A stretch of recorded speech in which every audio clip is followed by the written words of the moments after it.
¿Sabías que incluso los científicos cometen errores en sus mediciones? Pero ¿cómo los controlan para que los cálculos sean confiables?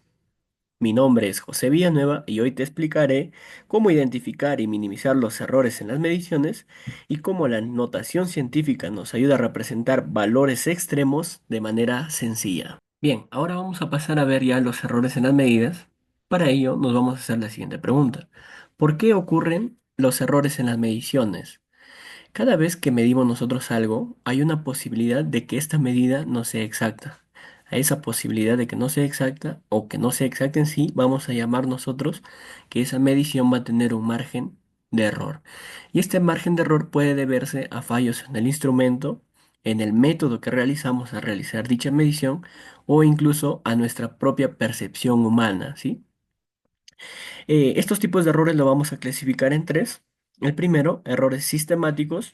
El segundo, errores aleatorios. Y el tercero, errores de paralaje, ¿sí?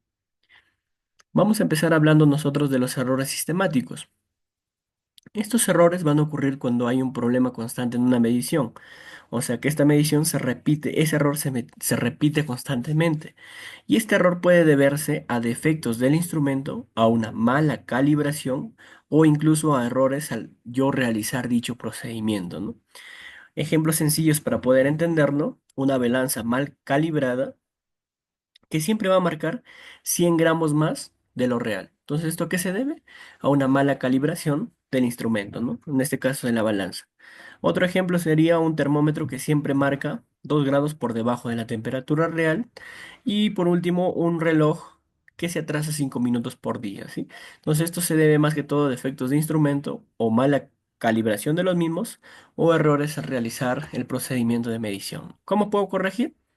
Sencillo, ¿no? Revisar, calibrar de mejor manera ya los instrumentos antes de usarlos y utilizar un método de medición que esté estandarizado ya, uno que sea correcto.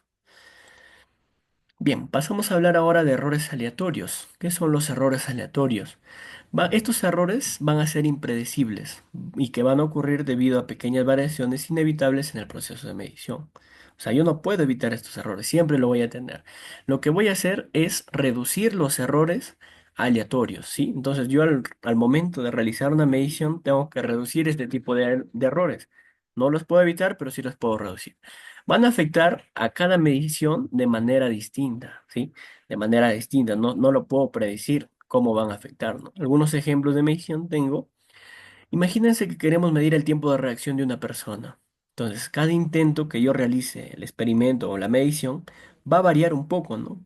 El primer tiempo de reacción puede ser un segundo.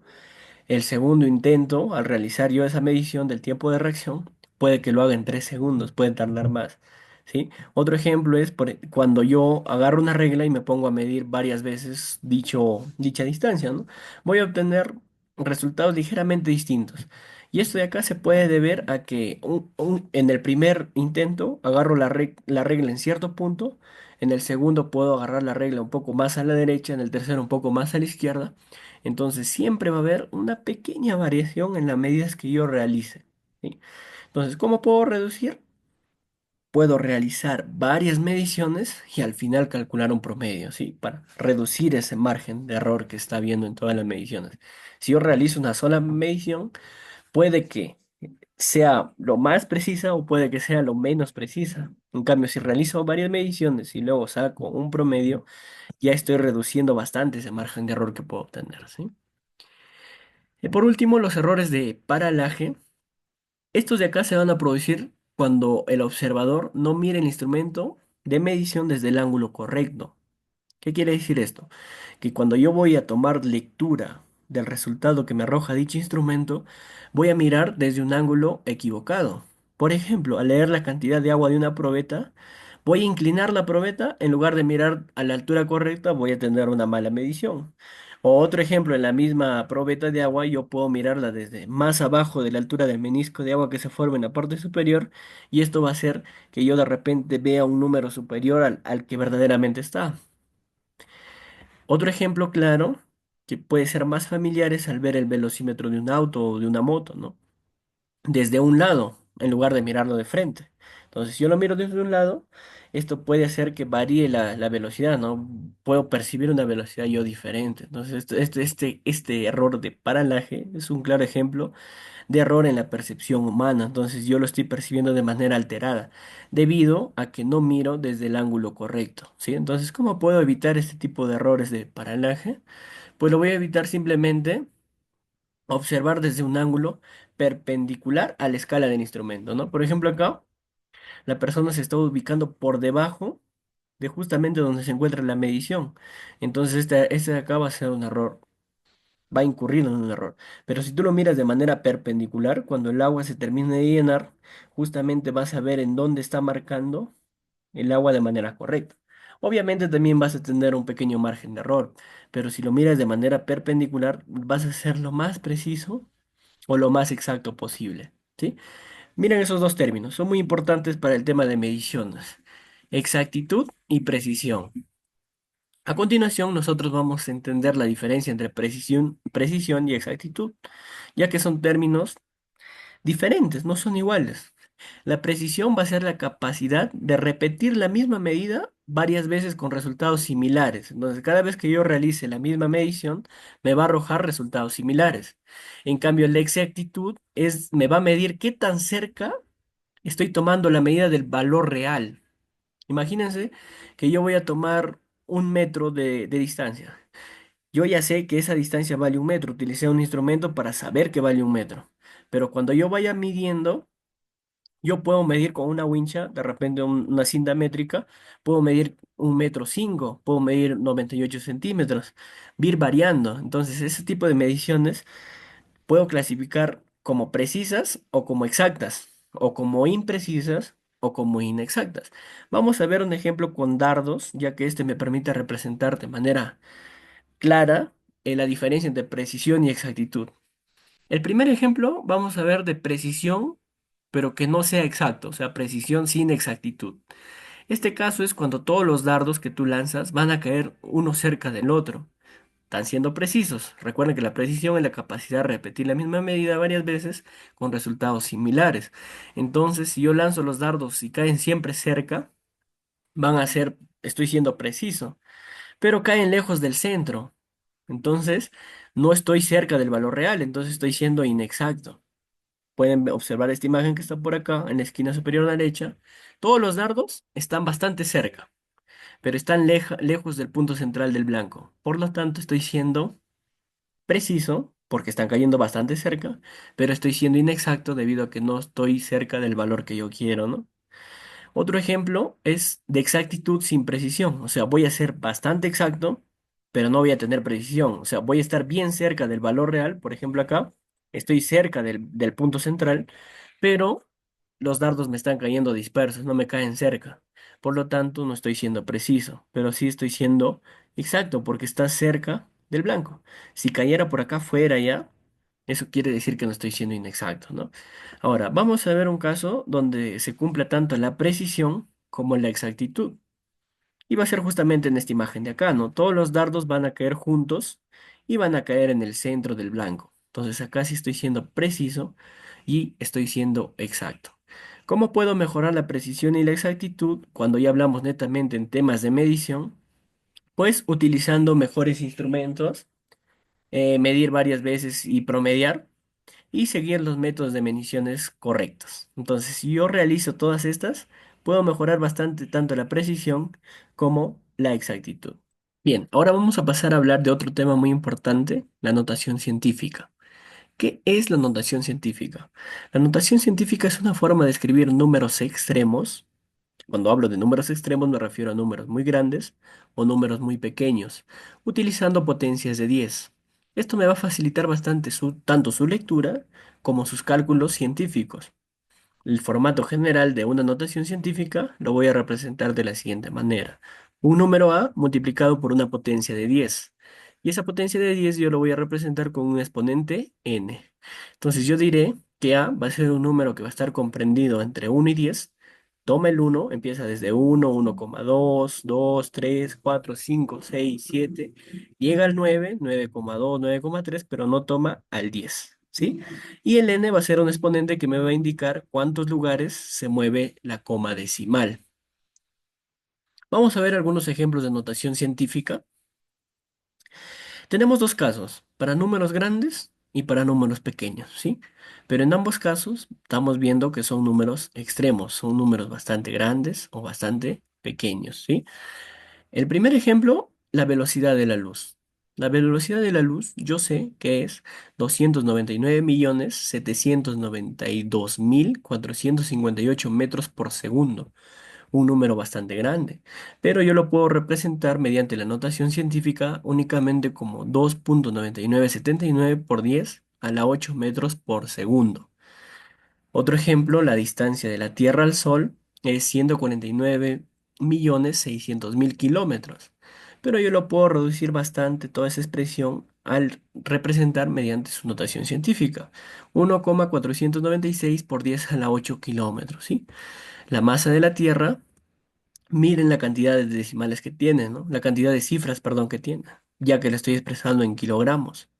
¿Sí? Entonces yo todo este número bastante grande lo puedo representar únicamente como 5,97 por 10 a la 24 kilogramos, ¿sí?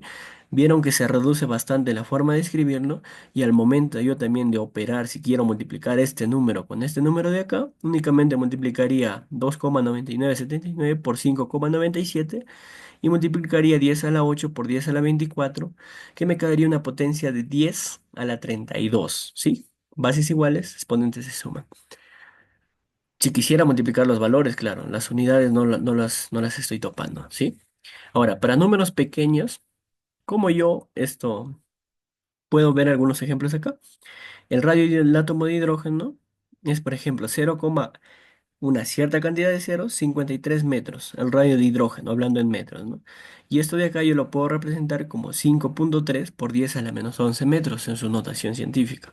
Se reduce bastante también. La carga de un electrón me dice que 0, una cierta cantidad de ceros, 16 coulomb. Y esto lo puedo expresar únicamente como 1,6 por 10 a la menos 19 coulomb, ¿sí? La masa de un protón en kilogramos, igual, un número extremo que él simplemente lo puede escribir como 1,67 por 10 a la menos 27 kilogramos. Se reduce bastante esos números extremos. Ahora que vimos ejemplos de números grandes y números pequeños, vamos a entender cómo yo llego a esto. Cómo llego a esta notación científica a partir de un número grande y cómo llego a esta notación científica a partir de un número pequeño. Entonces, ¿cómo convierto yo un número a una notación científica? Veamos los siguientes ejemplos.